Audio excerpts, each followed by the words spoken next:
مولانا صاحب، اگر کوئی بندہ حج یا عمرے پہ جانے کی خواہش رکھتا ہو مگر اتنے وسائل موجود نہیں ہیں تو اس کے بارے میں آپ کی کیا رائے ہے؟ جی، ہر مومن کی خواہش ہوتی ہے کہ اللہ تعالیٰ کے گھر کی زیارت کرے، وہاں پر جا کر اللہ تعالیٰ کے گھر میں طواف کرے، وہاں پر بیٹھ کر ذکر کرے، پھر رسول اللہ صلی اللہ علیہ وسلم کے روضے پر حاضری دے، وہاں پر بیٹھ کر درود پاک پڑھے۔ ہر مومن کی خواہش ہوتی ہے بے شک، اللہ تعالیٰ ہم سب کو وہاں پر لے جائے۔ آمین۔ تو لیکن جو بندے وسائل کی کمی کی وجہ سے نہیں جا سکتے، ان کو چاہیے کہ اللہ تعالیٰ سے دعا کریں، بے شک، پھر ساتھ ساتھ کوشش کرتے رہیں کہ اپنے ساتھ تھوڑے کچھ پیسے جمع کرنے کی کوشش کریں، وہاں پر پہنچنے کا کوئی جو ذریعہ ہے اس کو اختیار کریں، تھوڑا پیسے جمع کرنے کی کوشش کریں، اپنے آپ پیسے سیو کریں، پھر جو ہے اللہ تعالیٰ انشاءاللہ ایک وقت آئے گا کہ اللہ تعالیٰ ان کو اتنے پیسے دیں گے، اتنے وسائل دیں گے کہ وہاں پر جا کر حج اور عمرہ ادا کر سکتے ہیں۔ انشاءاللہ۔ لیکن اللہ تعالیٰ کی ذات بڑی کریم ہے، اللہ تعالیٰ کی ذات جو ہے نا بڑی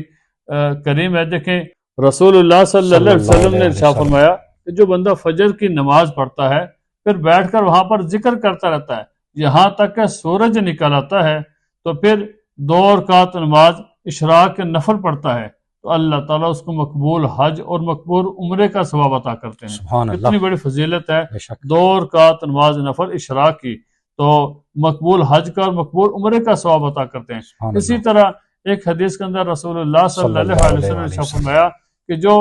نیک اولاد ہوتی ہے والدین کے ساتھ حسن سلوک کا معاملہ کرتی ہے، تو جب وہ نیک اولاد اپنے والدین کی طرف محبت کی نگاہ سے دیکھتی ہے تو اللہ تعالیٰ ان نیک اولاد کو والدین کے زیارت کرنے کی وجہ سے مقبول حج کا ثواب عطا کرتے ہیں۔ سبحان تو اللہ، حاضرین مجلس میں سے ایک صحابی اٹھے، فرمایا یا رسول اللہ صلی اللہ علیہ وسلم، اگر کوئی بندہ دن میں 100 مرتبہ والدین کی طرف دیکھتا ہے، زیارت کرتا ہے، محبت کی نگاہ سے دیکھتا ہے، تو کیا اللہ تعالیٰ اس کو 100 بار حج کا ثواب عطا کریں گے؟ تو رسول اللہ صلی اللہ علیہ وسلم نے فرمایا کہ اللہ کی ذات جو ہے بڑی ہے، اللہ اس پر بھی قادر ہے کہ 100 بار حج کا ثواب عطا کریں۔ تو ہمیں چاہیے کہ اپنے والدین کی خدمت کریں